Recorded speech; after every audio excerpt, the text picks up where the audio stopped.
Il sindaco di Agrigento Lillo Firetto annuncia che sono in corso trattative per l'istituzione della riserva naturale di Punta Bianca a sud-est della città.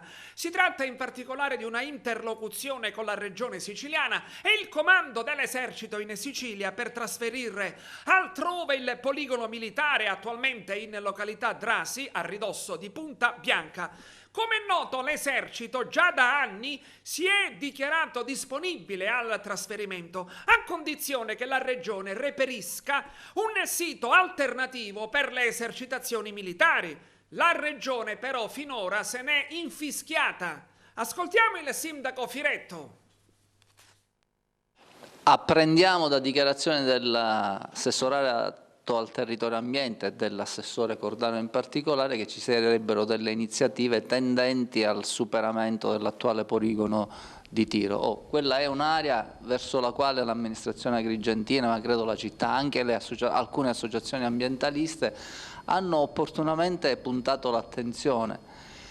Quel vincolo militare è servito nel tempo a evitare che palazzinari si appropriassero di un pezzo della costa siciliana tra i più suggestivi in assoluto, e però adesso c'è un vincolo di natura ambientale e quindi la comunità agrigentina si attende che ci sia un processo di valorizzazione e il superamento definitivo di un poligono di tiro militare che è assolutamente incompatibile.